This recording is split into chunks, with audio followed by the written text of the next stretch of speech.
Welcome, everybody. I have a list of people that it would be important to thank before we even start.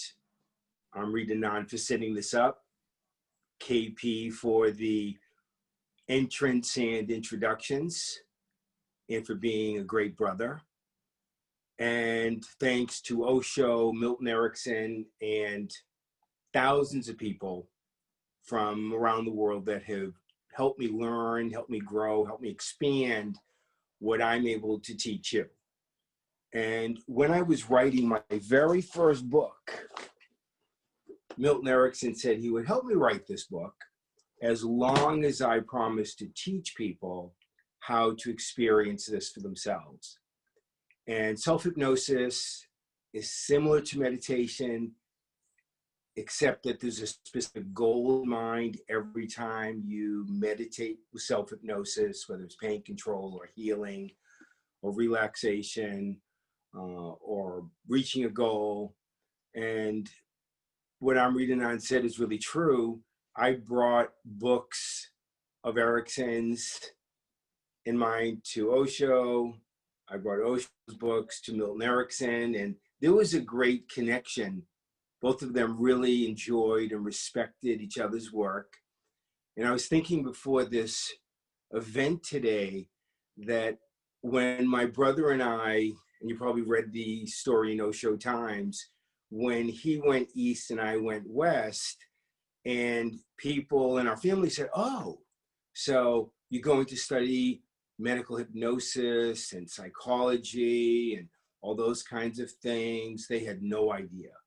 And they said to KP, oh, you're going to study meditation. We've heard of meditation. And they had no idea, because my brother was going to India to study with Osho, who was a complete rebel in the area of meditation. I mean, if you said, oh, yeah, I'm going to meditate, you'd have no idea about the primal, the kundalini, the dancing, the laughing, the gibberish. You'd have no idea. Oh, I thought meditation was just being quiet. Well, that's included, but there's a lot more action than that. What? That doesn't sound like meditation. So, of course, there's never been another Osho, never will be. And on the other side, the same is true about Milton Erickson, going to study psychology, learning about psychiatry, learning about mind-body healing and hypnosis and self-hypnosis. People had had no idea, because Milton Erickson was a total maverick rebel. He reinvented, recreated, found a whole new approach. And it definitely wasn't anything like what had been taught or experienced ever before in hypnosis or self-hypnosis. So even when you hear hypnosis and self-hypnosis, unless you really have studied Milton Erickson, you would have a very small view. Almost like if you studied meditation and you hadn't heard of Osho, you'd have a more narrow view. They both opened up the fields tremendously. And there'll never be another Milton Erickson. There'll never be another person like that. So I had the great pleasure, and obviously it's influenced all my writing, all my workshops, all the work I do with clients.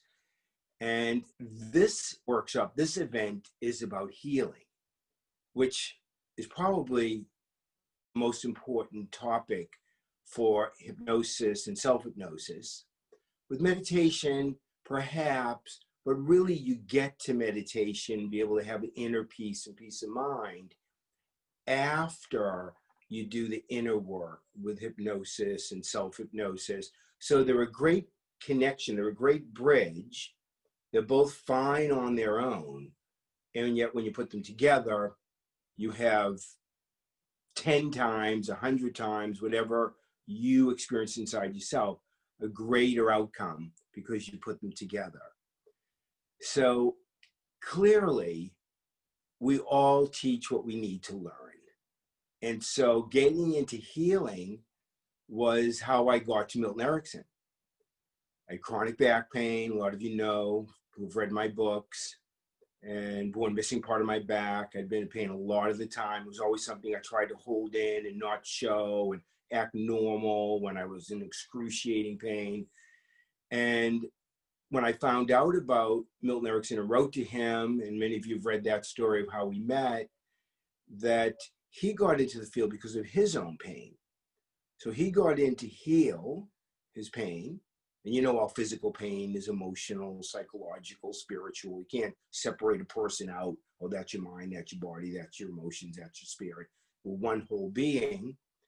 So Milton Erickson got into the field because of his own pain from polio as a teen. I got in because of my own pain, because of being born missing part of my back. And I was really just out of my teens when I met Erickson. I was 20. And so, yes, we got into the field because we were wounded birds.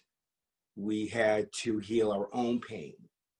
And when I went to work with Dr. Erickson for the pain control, it took me about 3 years to go from being in pain a lot of the time to having very little pain, not to get rid of it completely, but very little pain. It took a few years of ongoing, daily, hour after hour work with him, weekends on my own, with others, to have some freedom from the pain. And like all of us, how life happens, including 2020 and all the things that are happening to us. My mother got very ill. I was super close with her. She was my Milton Erickson in Osho, a rebel, a maverick, never be another one, very loving, 8th grade education, one of the smartest people I ever met, introduced me to tarot cards when I was about 6. I still use them. By the way, I love the Osho deck, but that was all on the rider deck, and was sort of the matriarch, the high priestess of the family, because all the women and all the people would come to our house, and she would really do loving, caring, supportive healing with everybody all the time, all ages, and it was fascinating. So she was clearly working with her own healing. Her mother died very young, and her dad even died, not that long after, but a lot of pain, a lot of healing to take place. So I come into this as the patient, as the client, as the student. After all these decades, I'm also the teacher, the healer, the professor, the author. I'm still a student, though. And of course, there's always challenges that are coming up for us. Probably more people are connected to their stress and their issues this year than maybe ever before. And it's interesting too, because of what's happening nowadays, we have more time to deal with what we've never dealt with.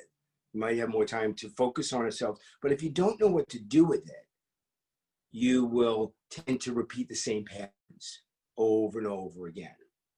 Osho even said, Amrita Ananda and I spoke about this, that some of the patterns may come from past lives. So there's healing there. Most of us have enough trauma, stress, challenges in this lifetime that would keep us busy for quite a while if we focus on this lifetime. And a lot of people go out into the future and imagine, what if?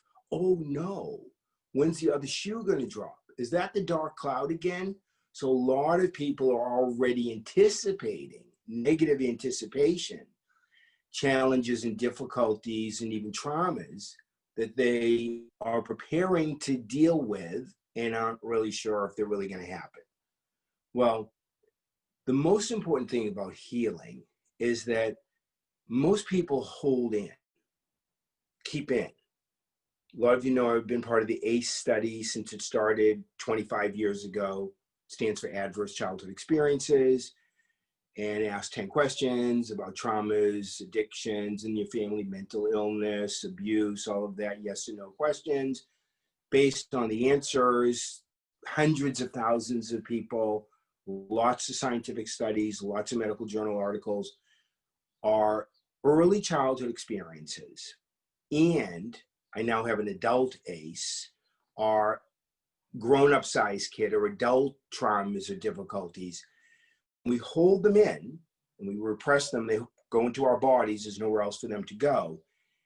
We have scientific proof that repressing, holding in trauma, stress, grief has an impact on our immune systems.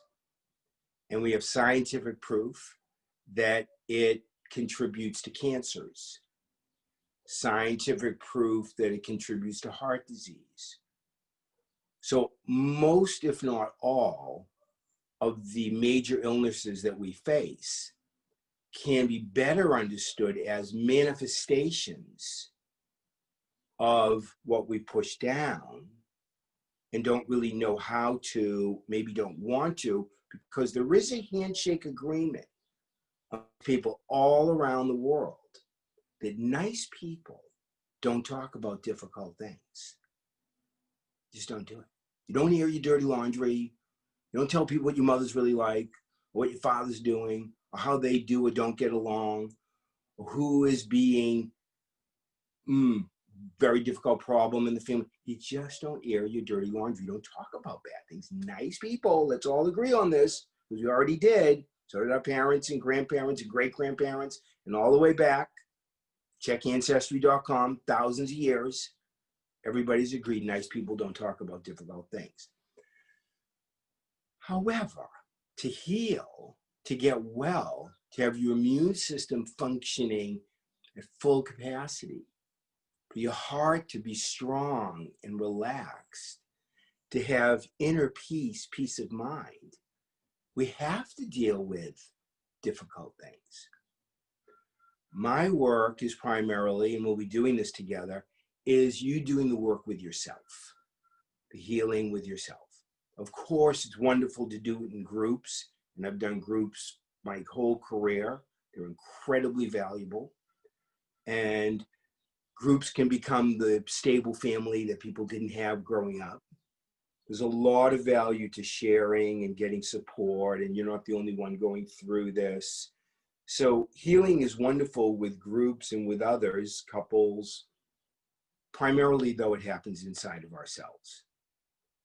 And we all know that when we block ourselves mentally, like, I'm not gonna think about that, I'm not gonna think about that. Oh, I got a stomachache now. Huh, that's interesting. Or emotionally, oh, I can't feel that. That's too difficult. That's too difficult. And I can't think straight. My memory, I don't know what's happening. I just can't get my mind to it. Or if we've been physically traumatized and we repress it and push it down, we're not sleeping, we're uncomfortable, we ache all over, and we're going to the doctor, looking for a diagnosis. Doctor give us a diagnosis because we're there for anxiety, we're there for stress, we're there for trauma, we're there for healing. So there really is no diagnosis or medication. So that typically goes on for a lifetime. So 2 choices: push your trauma, healing, difficult stress, fears, worries, all the problems down, and they'll manifest in dramatic and very difficult ways, or learn exact how-tos, let go and release, and resolve, and then integrate those resolutions into your daily life. So it's not enough to just cathart and let go. I learned that. At first I thought, oh, just become aware of what the difficulties are. And awareness will take you to being more aware, and oh no, it's worse than I thought, and I'm very aware, why don't I feel better? Okay, so that wasn't the answer. Then I thought, well, people just let go. Do the primal, do the catharsis, just, journal, let go, cathart. But that didn't really make for big changes either, because you let it go, it comes back in, you let it go, it comes back in, you let it go. So actually resolving, actually doing the work, doing the deep inner learning, deep inner expansion work is essential. So awareness is a key, yes. Letting go, catharsis is a key, yes. And the master key, after getting through those 2 doors, is doing exact work that will help you resolve things once and for all, and then develop your abilities to integrate your resolutions into your daily life. So we're getting into the techniques, into the strategies. I just wanted to make sure they're on the same page. Just one more piece that's very important is before you do inner work and inner healing, you must make sure, whether you're working with other people or with yourself, that you create a safety, an exit, so that if it becomes too much, you can get to safety, you can get an exit, that's enough for now, and then come back to it later. So you don't want to push yourself through, you don't want to fight yourself through. You really want the healing to be comfortable. You want to always feel better whenever you do this work. You never want to feel worse before you feel better. So none of this should take weeks or days or months. You do a piece of the work, you feel better right away. You come back, you do another piece of the work, feel much better again. So the work we're going to do today, you might break up into 10 different experiences, 5, 20, you don't know. But do as much as you can, then come back to it. And do some more and come back to it. So it's safe. So we're going to set up the safeguards, the ability for you to exit anytime if it becomes too much. Okay? And the same way we start is how you finish, because you want to start, you always want to have a great start, a really nice calming note, Jack Tempchin's song, Peaceful Easy Feeling, that's a good start. And you want to finish on a positive, relaxing note. That song could be helpful again. Jack's a very good friend of mine, and I love that song. I love him, and I think all of you know that song. But it doesn't have to be music. It can just be anything that you want. But a safe start, safe finish. And I'll give you an exact example of this. So make yourselves as comfortable as possible. Eyes closed, because you know as soon as you close your eyes, you automatically go inside. And this is the way you begin. This is what you do if you need an exit. And this is what you do when you're finished. Okay? So get as comfortable as you can. Move around. Get to a place where you can just be as relaxed as possible. Okay? Okay, so maybe move your location if you have to. Maybe stretch. This is all about, okay, I want a great start. I want to feel really comfortable. And focus on your breathing. Particularly your exhales. The beautiful thing about exhales is every time you exhale, you're letting go.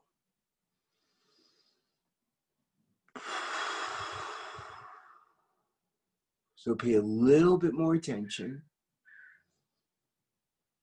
to your exhales.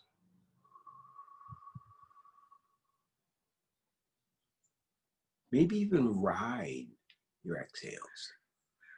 Like you're on a canoe or just floating.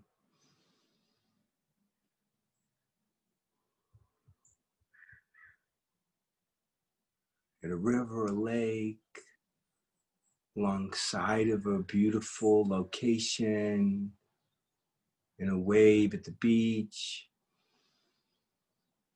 Ride your exhales. You're already beginning to use your own guided imagery, your own visualization. You don't have to listen to anything that I say. You don't have to try to remember anything or memorize anything. You just want to allow whatever's going to happen to happen. So keep focusing on your exhales.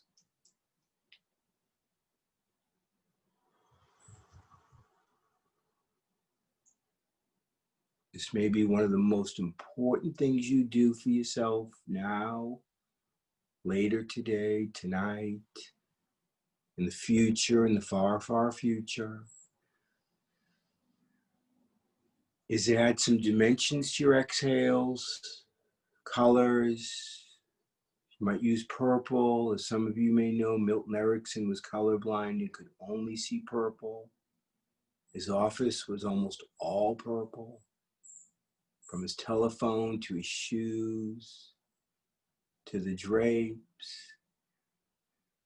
or whatever your favorite color is, so shows, red, breathe it out, express it, white, gold, any color at all.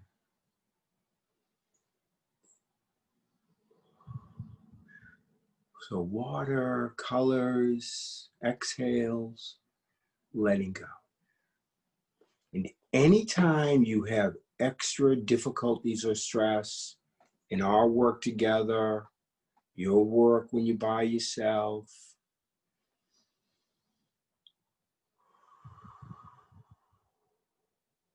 be your exhales, be the colors, be the imagery, and let go, let go, let go.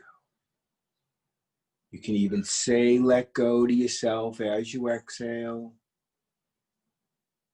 3 times if you wish. The great news is you could never let go too much. So here at the beginning, anytime during, if there's any time you need a break or exit, let go, let go, let go. And of course, when you finish, go, let go.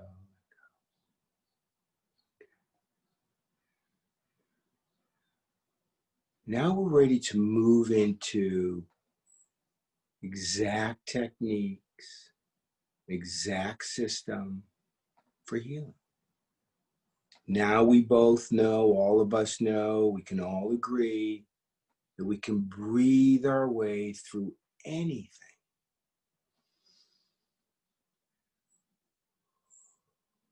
Let go, let go. Colors, visualizations, imagery, all are welcome. You can do this without anybody knowing, in the middle of any place, anywhere, anytime. And definitely when you're doing your own self-healing.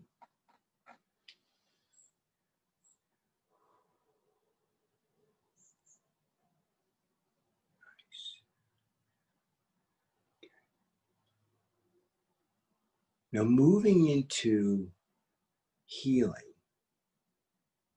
it's important to be able to see yourself, get a feeling for yourself if that's easier. Connect with yourself at that ring of the tree, at that age, at that time, when something very difficult happened. Just pick one for today's work. You can practice this later and do this later with others, but just pick one difficulty, one stress, one trauma. Focus on what age you were when that happened. You might even ask yourself, why not 2 years earlier? Why not 2 years later? What was happening at that age, at that time in your life? And to the best of your abilities, picture or see yourself at that age by photos, or just feelings inside, or maybe where you lived or worked, who was in your life. Just focus on you at the age where things were very difficult, that one thing you're working on. That's right. So you know the age, you know why it wasn't 2 years earlier or 2 years later, you know what was happening in your life. So you really want to get right to you at that time. So now you have the present you. You are now sitting, laying down, comfortable, wherever you are, and move around anytime to get more comfortable. It's okay. And you at that age, that time, it was very difficult. That's right. So this is self-healing. And we'll expand this later after we finish with healing relationships and with others. This is you with you, present self, with you at that age. At this stress, this difficulty that's still with you and the patterns have been repeating. That's right.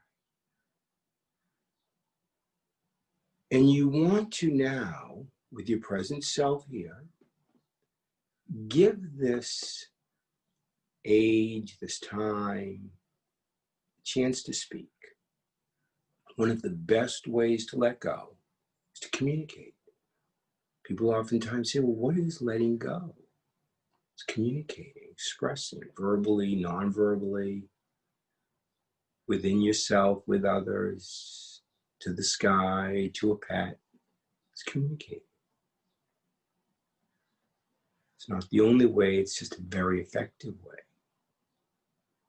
So allow this age, this part of you, this ring of the tree, to be accepted and begin to express what was going on at the time. You know, you have an exit with your exhales and your let goes if it gets to be too much. If you have a pad of paper or journal now or later, with your non-dominant hand, you'd be scribbling and doodling, drawing and writing. The most important thing is you're allowing, you're accepting, you're letting go, you're releasing. Non-dominant hand writing, perhaps. Eyes closed, of course, because whenever your eyes are closed, you're inside. And this is an opportunity to express, to release. Don't worry, you'll have plenty of time to heal. Right here, right now, this is the opposite of holding in and pushing down. This is the expressing, communicating, talking, letting go. This is exactly the opposite. Oftentimes with healing, when in doubt, do the opposite. You've already tried the same things over and over again. So now you're doing the opposite. Non-dominant hand. Instead of pushing down, you're expressing. Instead of repressing, you're giving it a voice. So you already know you have the exit, so that's fine. You can go as deep as you want. Crying is fine, however you let go, writing, talking out loud, talking to yourself. This is the release. This is the let go. And this can go on for hours or minutes. At your own pace, you're releasing. You're letting go. Just some examples to give you some support for accepting your awareness, you're letting go this part of the healing. I know one person who had a lot of pain and couldn't let it go until we did this work that we're doing right now, because it was so important for her to heal with someone that's no longer available physically, no longer on the earth. And so the acceptance, the expressing, letting go is saying everything that they ever wanted to say to that person that was never said before. So if you're healing a relationship, whether the person is alive or not, it really doesn't matter. It's the healing. You would say everything now. Non-dominant hand out loud to yourself, through your breathing, to that person. If it's you, You're expressing everything you feel inside about this trauma, this grief, this stress, this pain. So this is the let go. Accepting, okay, that's the issue, that's the one thing with myself or with another person. And you're letting go by communicating out loud. Oh, if I could only tell you this. If only you knew then what I know now. You're letting that part of you that went through the trauma, the grief, the stress, just communicate, just express. It's their turn. Everything they've been holding in, push down, comes back up, push it down, it comes back up, push it down, it comes back up, year after year, decade after decade. Chronological time does very little when it comes to healing. It's the exact work you're doing now that can heal in ways that probably you would never have thought could be possible before. And you can do it now. Release, supporting the expressing, talking, moving, laughing and crying are connected. That's fine. You can make sounds, verbal, non-verbal. Gibberish is beautiful here. Humming is beautiful. Let go, let go, let go. That's it. Keep it coming. I know you could do this longer, and for sure you can come back to this. Now you understand when it comes to healing, the first stages are create the exit. Then accept what it is. Focus on one thing at a time. Find out that age. Why then? Why not 2 years before, 2 years after? What was happening in your life? Who was there? What was going on? So you can really give this stage, this time, a chance to say everything. Because the best parts are coming, but are not available until after you've expressed and released.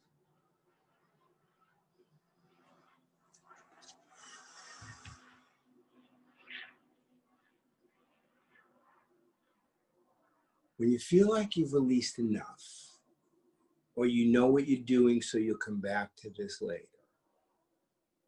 Now you bring in the present you, or whenever you're ready.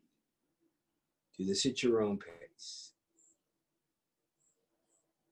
And what is the present you? Who you are now, right here, right now. Say it. Want to say. 2, that age you, that ring of the tree, that exact time, or those times where you went through the pain, the grief, the trauma, the stress. What is the present you saying to you that went through all that? Say it out loud. Write it down with your dominant hand. Think it. Feel it. What do you, in the here and now, in the present,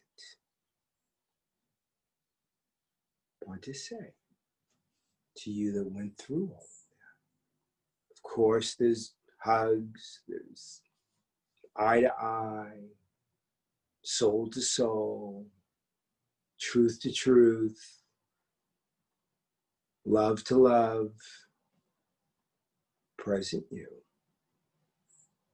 Ever you would love to say, whether it's a child you, or you now going through a lot, or past life you, or even a relationship who you're speaking with, what would you love to say to you that went through all of that? And the importance of right here, right now, is you've been letting go. So you've created space for love and support and care from your present self, Present self is your wisest self. This is how you've expanded and evolved. So stay with it. What would you love to say? Support and really hold this space for your present self to heal, your past self that went through all that age, those times, those people, those situations. And this is a real bonding.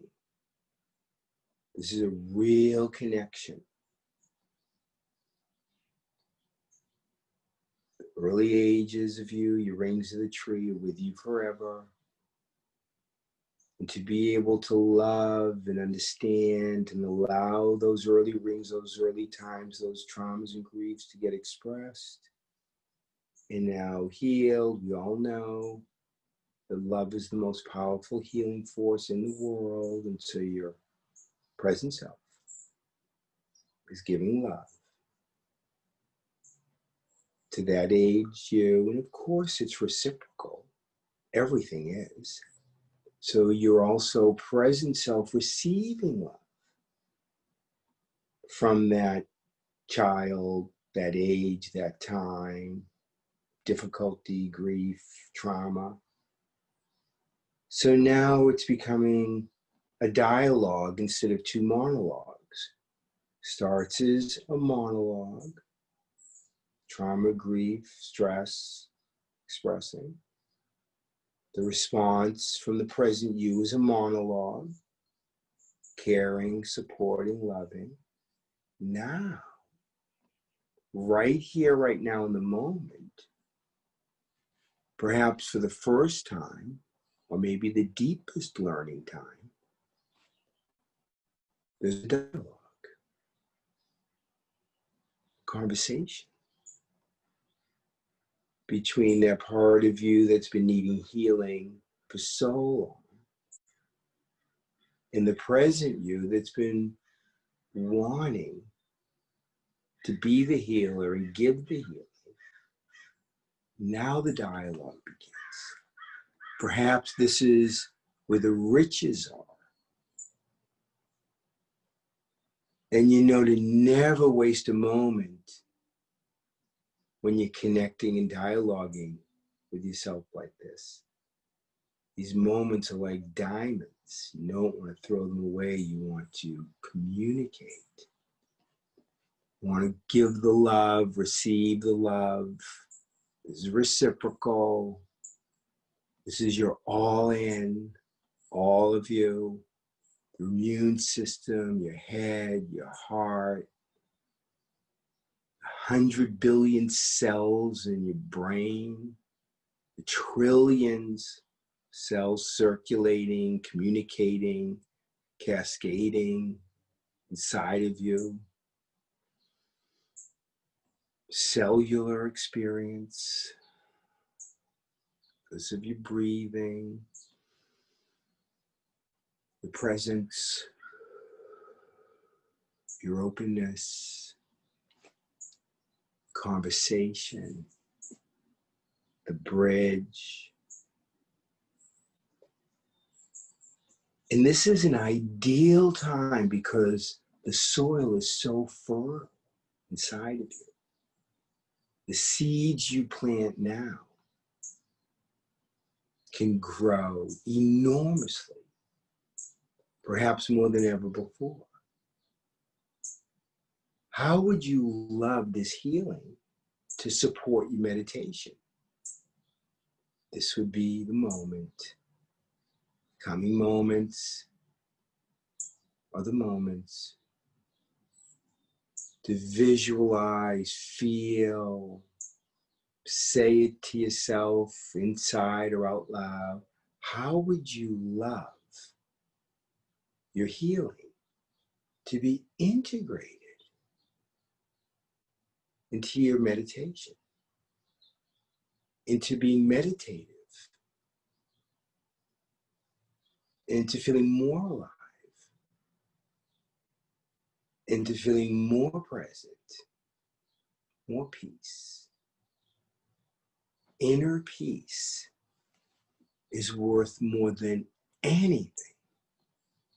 Peace of mind is the greatest success anybody can ever achieve. And it keeps expanding and evolving because nobody ever achieves everything they're capable of with the help of their mind. Power of your mind, body, heart, and soul. How would you love inner healing to support your meditation, to support you in your everyday life, to support new patterns? Maybe focus on one pattern that you would love your present self to collaborate with your past self as a celebration of the healing, to perhaps breathe more easier,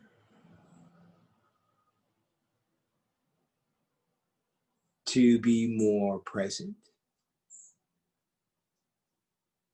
to be able to laugh more easily, to sleep more peacefully,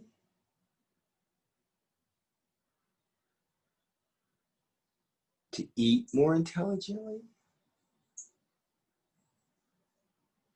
to enjoy more physical movements,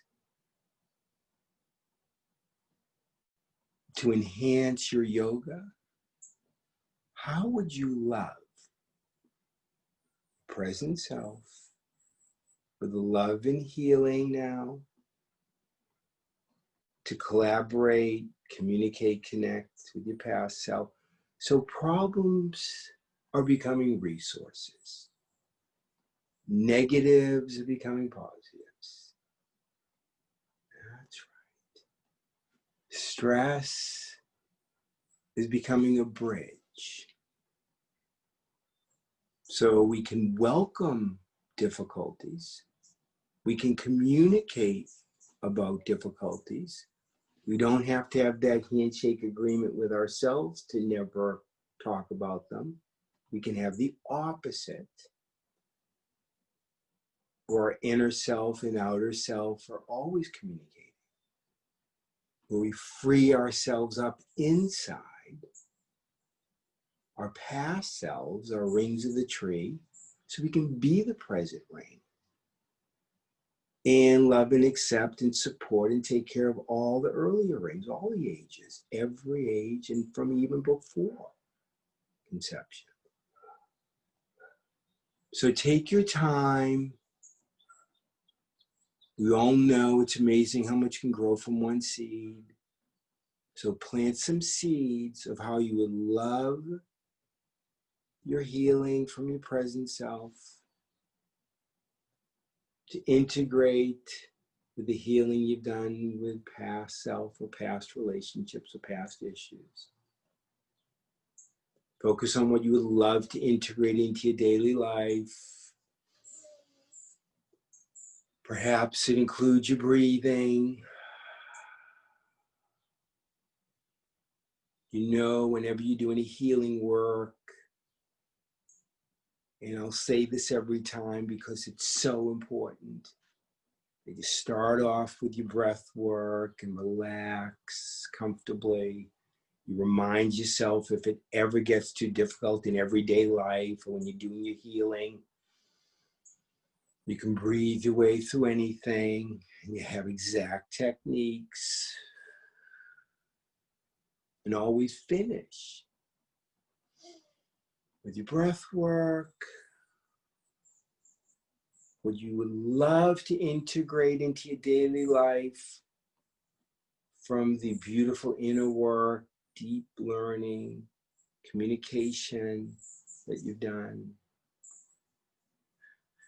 So take your time. You can come back to this every day, every meditation, every self-care time, when you're working out, walking, alone with others. You have a really good idea now. And you have great techniques that are your own, that you've already customized and individualized and personalized to fit you.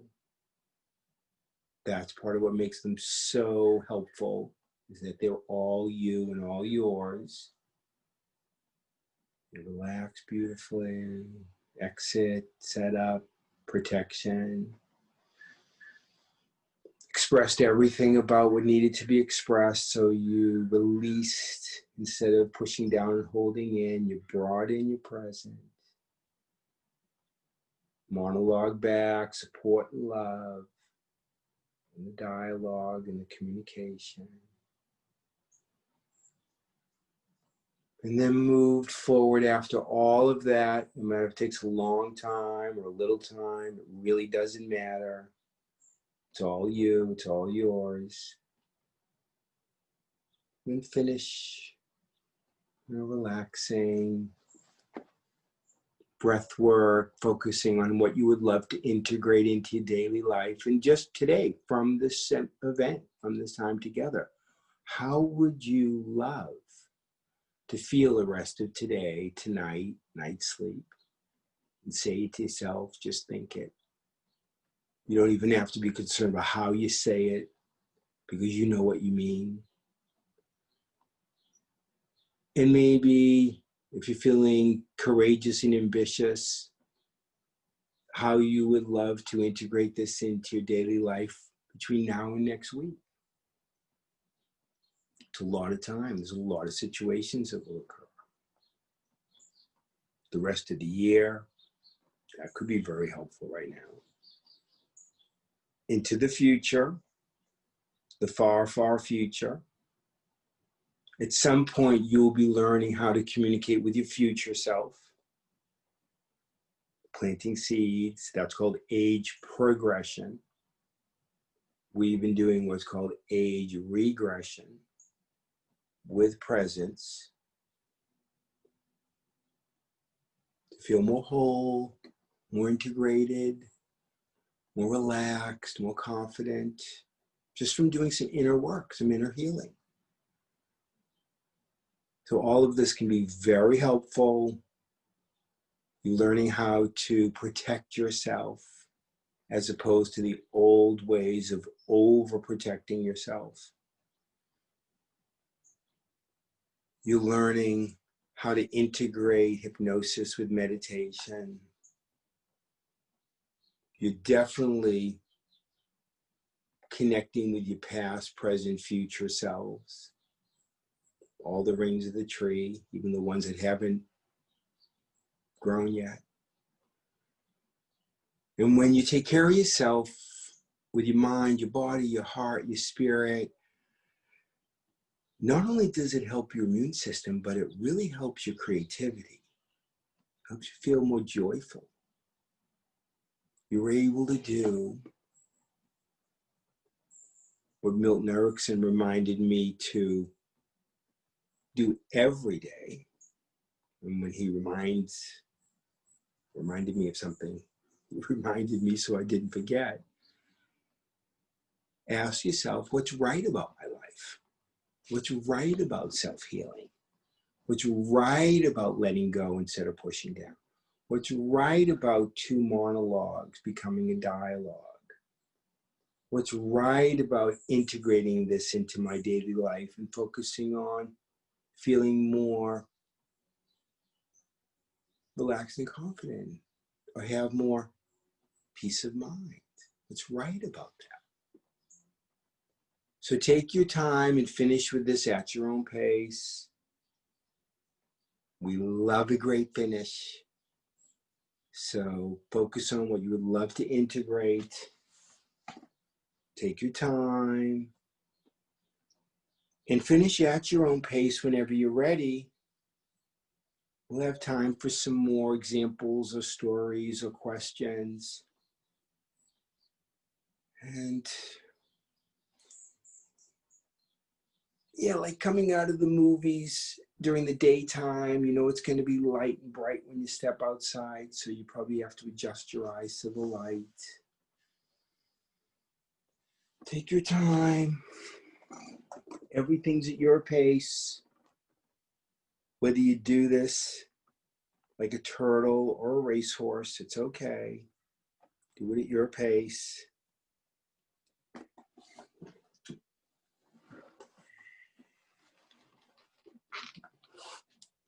We'll have some time for a few stories and questions and answers.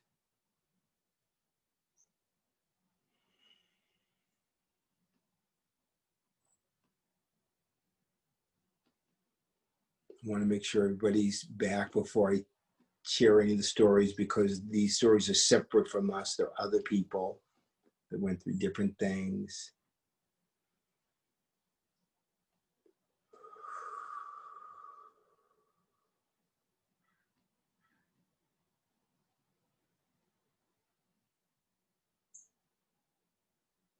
So all of this healing, self-healing,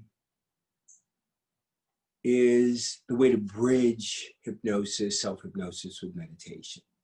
We all have to get out of our own ways. We all have to resolve and release traumas, difficulties, stressors. And more than just being aware and accepting and expressing and letting go, we actually have to have dialogues and interactions and unconditional acceptance and unconditional love, and then get to how we can integrate the healing and the expansion, turning problems into resources, into our everyday lives. So it's a process. You have it now. You can have your own system. You all did your own version of this, I know. Because when I asked people afterwards what they experienced, no two are alike. Just like no people are alike, no experiences are alike. And you want to do these things your way, not anybody else's way.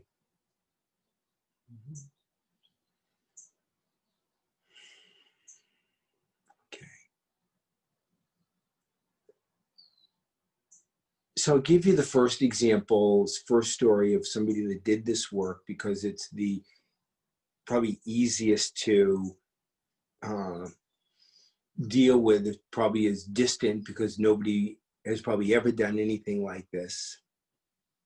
The person was referred to me for healing from a medical doctor, Kaiser Permanente, and the only reason that he referred her to me is because I had helped him with something that he had been through. So he had no problem referring to another doctor, somebody with a specialty in medical hypnosis and self-hypnosis. And nobody knew what to do about this lady. She had a lot of symptoms, as I call them, signals from the inside, like stomach, head, back, tired, stressed. They're usually in medicine called symptoms. I call them signals, because they're trying to communicate, help, get me out of here. What are you going to do? Do the work. So her signals were, the biggest one, besides all the medical signals, is this woman, this person told the doctor, I'm a hoarder. I collect things. And he said, okay, well, I know people can collect things. People are hoarders. I know about that. He said, no, I'm really a hoarder. He said, my living room of my house is filled from the floor to the ceiling with trash bags. I can't throw out my trash. And how long have you been doing this? The doctor asked. For months. So, needless to say, her house had a terrible stench. She couldn't invite anybody in or over. Her entire living room was filled with old trash. Okay, well, the doctor was like incredulous. I never heard of that before. I've heard of hoarders, but I've never heard of hoarders about trash, and I've never heard of anybody filling their whole living room. And what do you think that's about? Well, she said, I have no idea. But it started a few months ago, and I can't throw anything out. I just thought I would tell you that. And he said, well, I'm glad you told me that. So he picked up the phone and said, I've got a referral for you. Good luck. I would have no idea how to deal with this. There's no medication. There's no prescriptions. And he had never seen anything like this. So she came in to see me, and she really wasn't sure, but she came in because of all the stomach aches and the headaches and all the signals that she was getting in her body. And of course, everything we do on the outside is because of what's happening on the inside. So we know that. So we project and create in our outer lives what's happening on the inside. And so all of her medical signals and the trash buildup, if you can't even imagine a living room filled, it's hard to imagine, from floor to ceiling with trash bags, filled with bad old trash. And so when she came in, we just got to know each other. I talked to her, did some of the work that we did, just not as much as we did today, but less. And she was able to relax in the present. She was able to do the breathing. She was able to let go, and, just kind of planted the seeds of what I was doing was the exit in case anything was too much, because we as healers, and all of us really who love people and love ourselves, we have no idea what we're getting into. So we don't know if it's a trauma from past life, birth, teenage, yesterday, 3 months ago, and we don't even know the collection of what it's all about. The exit, breathing was essential. So we did that.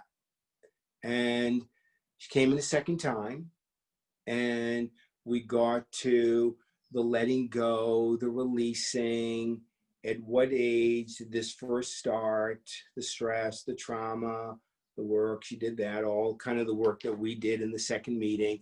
And as a lot of you know, when I see people one-on-one, my sessions range from 1 hour to 8 hours.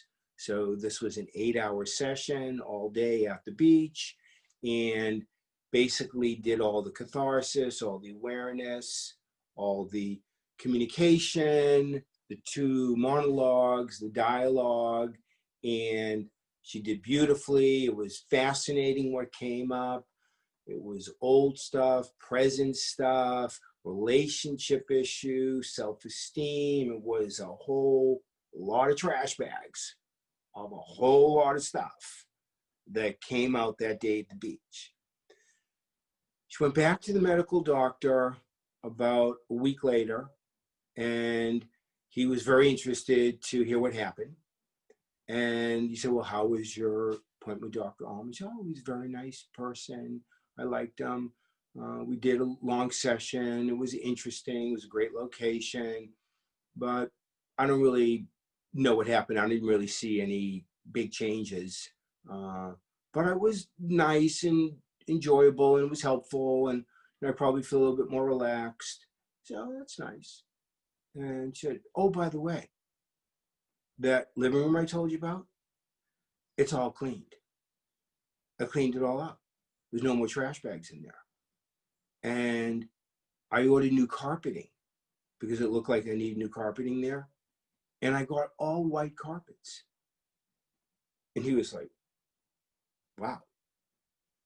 And well, that's really great. I'm really happy for you. That's really good. And he just sort of acknowledged that she had cleaned and had a nice session, didn't really see what had happened that much. And she got white carpets. That was kind of extraordinary. And that was the finish of that case. She never actually even saw the connection between the work that she did and the getting rid of the trash bags, cleaning her living room, being able to invite people in, put in white carpets of all color. So that can happen. You don't have to see the connection. You don't even have to know what happened. Your unconscious mind is even smarter than you are. And deep in her healing and deep in her work isn't necessarily going to be linear where you can point to, oh, this, that, or because of that, but it's individualized, it's personalized. She did it her way. That's how it happened. That's the result. And of course, we follow everybody up. She was able to keep that place clean. She had people over at her house for the first time in a while and carried on. She did the deep inner work. I won't tell you what her traumas and griefs and difficulties were, because that would take us another hour and a half. And with respect to her, I won't. Of course, we wrote it up in a medical journal. And I'll tell you one other one from another doctor, briefly, kind of similar in some ways. This woman went to her medical doctor and said she's having the most unusual problems. She's very unhappy. She's basically unhappy with most of her life. But there's one thing in particular that's really bothering her. When she wakes up in the morning, there are dirty pots and pans and dishes filled in the sink. And she has no idea how the dirty dishes, the pots, the pans could be in the sink in the morning. She lives alone. She goes to bed. And when she wakes up in the morning, the sink is full of pans and pots and dishes and silverware, and she can't figure it out. So the doctor asked, well, what do you think is happening? Is somebody sneaking in? Is anybody else visiting? No, it's just me. I've lived by myself for many years. It's just me. Okay. So he thought to himself, well, sounds like this person is sleep eating. And very odd, she's sleep cooking. She is using fire. She's using things that could burn her house down. She's sound asleep. She's cooking. She's eating, putting everything in the sink. And in the morning has no recollection whatsoever. So, of course, he did the same thing. This doctor called up, hey, I've got a case. I have no idea what to do with it. I've never worked with anybody sleep eating before. Have you? Yes, I have. Okay, well, I'm going to send her to you. Good luck. And if it works out, let's share this with other doctors and write this up, because it's really unusual, which we ended up doing.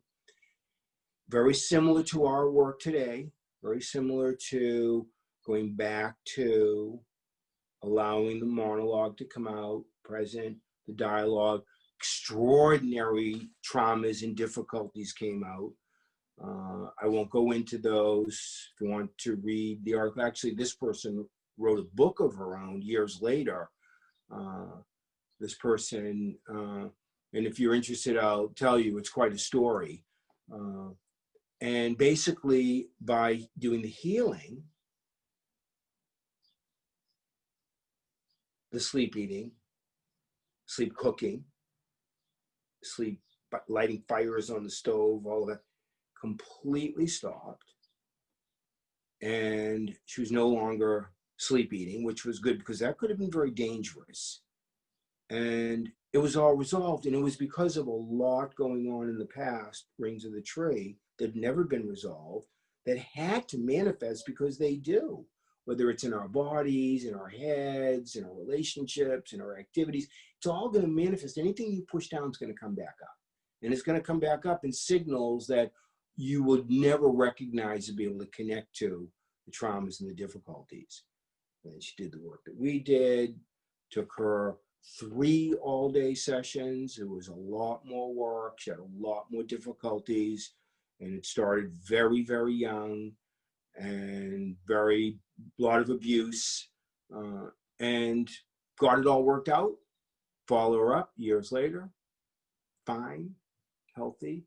And did she see the connection between the work that we did and the ending of the stop eating? She saw the connection. She never really understood why it was sleep eating and sleep cooking, but she did the work, she did the healing. The issues got relaxed.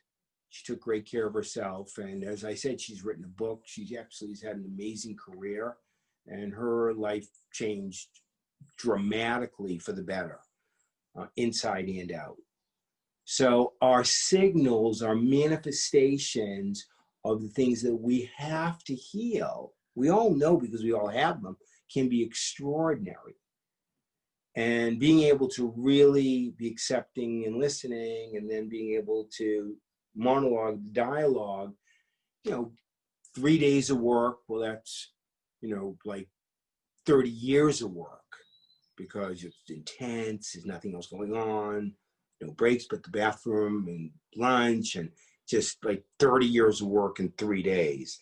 And then, of course, follow up, because we have to make sure after this healing that we all do, that we integrate the healing into our everyday lives. So those are two examples that I thought would be interesting and maybe fascinating.